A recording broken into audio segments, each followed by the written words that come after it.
Okay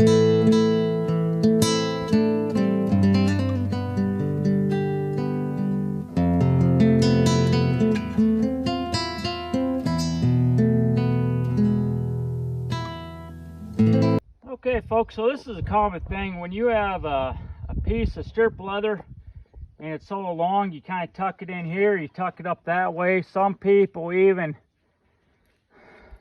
kind of keep it out here, all right, and then they'll put the hobble buckle on there. It's up to the individual rider. Some people don't like this because they think they can get their foot stuck if it get lodged in there, you know. So you got to play around with what you like. You're an adult, so you know, I'm going to leave that call up to you. But I'm going to show you something that is kind of neat here. Now, what you can do to keep it from coming undone is what we're going to do to prevent it from coming undone is we are actually going to put some holes into this stirrup hobble and also a hole inside of this, and we're going to show you a real quick way to make sure that everything stays in place how you like it. So that's what we're going to do next. All right, so stage one is we're going to take the stirrup hobble off the saddle. We're going to come over here to the workbench, and all I'm going to do is I'm going to put a couple holes, one on top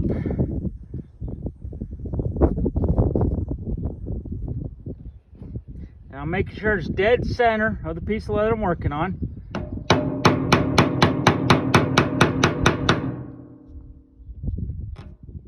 Then I'm going to put two small holes off to the side.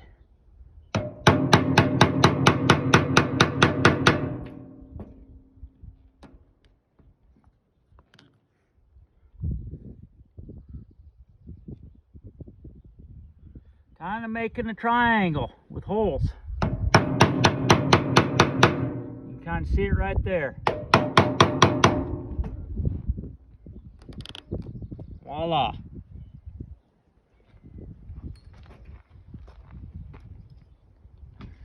Okay, what I'm going to do next is I'm going to find where it's comfortable for me. I'm going to take this stirrup hobble, go around the back, you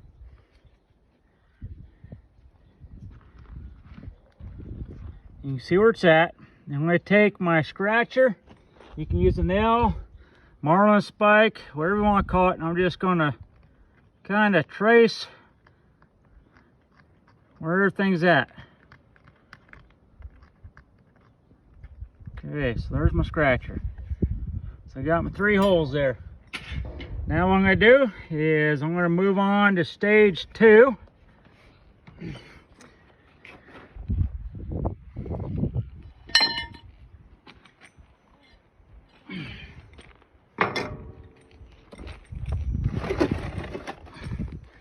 I'm just going to punch some holes through here.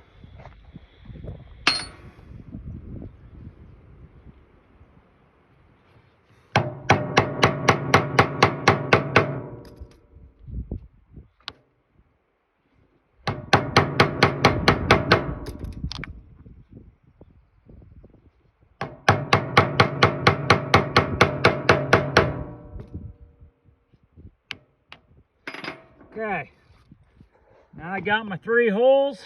My 3 holes match my hobble strap.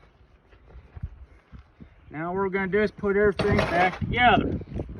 Now, one thing I have to do is grab, this is going to be a little thick for what I wanted, so I'll probably have to trim this down just a tad bit.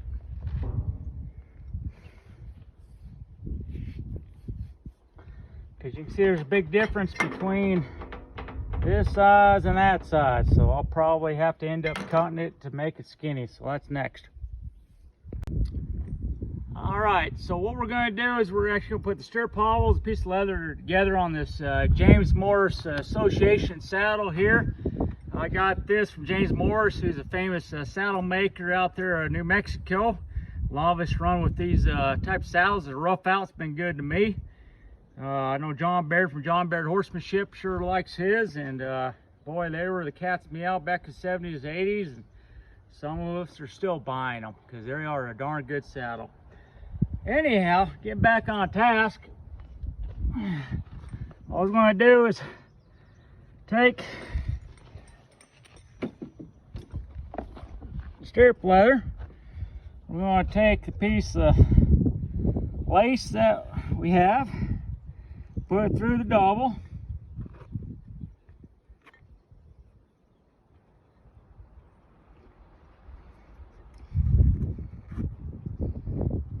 Anyhow, what we're going to do is work on this. What we're going to do is put the stirrup hobble on.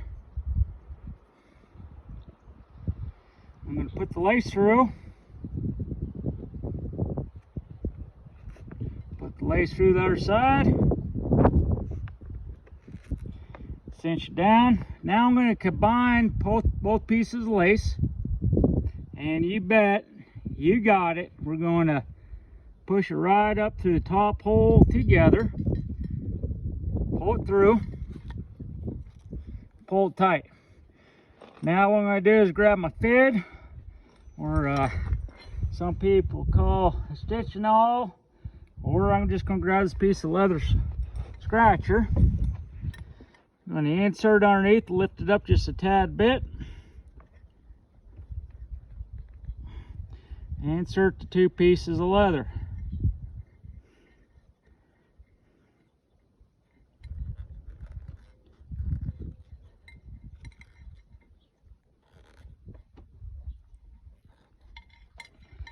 A little bit more slack so I get that second strand in.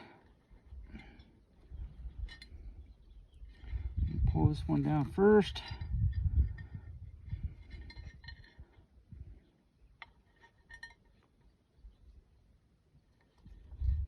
And like I said, this is just a way to get after it. It's just a technique, it's just a style.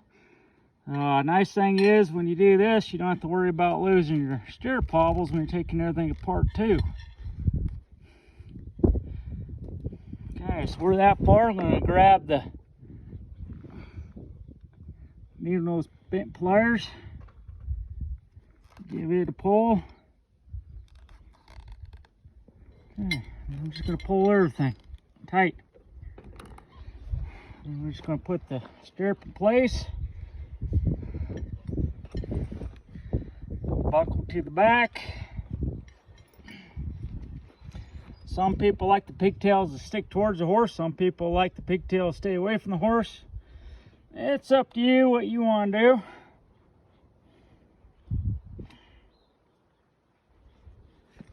Okay, so what I got is this right here, okay?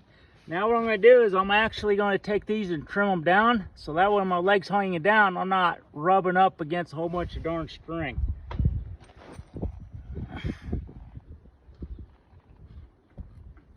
There we go. All right, we're going to do the same thing the other side.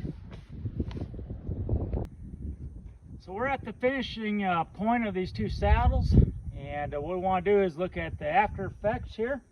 First, we're going to start with the McCall Wade. You can see the bling right down the end on both sides. Kind of match my bling that I put on the stirrups there. So that's looking pretty cool and functional. I love it. And then we go over to the James Morris saddle here, and you'll see that I got it nice and locked in. It's not going anywhere. This ain't going to fall down. It's secure. And it's the same thing on this side here. Flip it around, you can see the excess is up and point down here, good to go. I love it.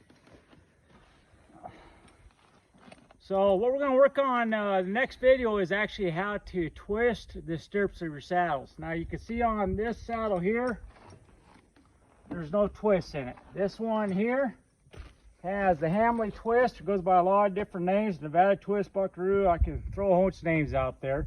But we're going to show you how to do this so that when you put your foot down the stirrup's already there. They're not twisted out like this. They're actually like this, all right?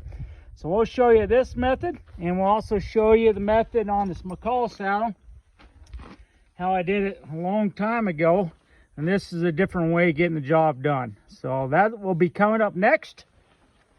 But right now, you know how to prevent the loss of your Blevins buckle, which means you have the knowledge, you are the solution.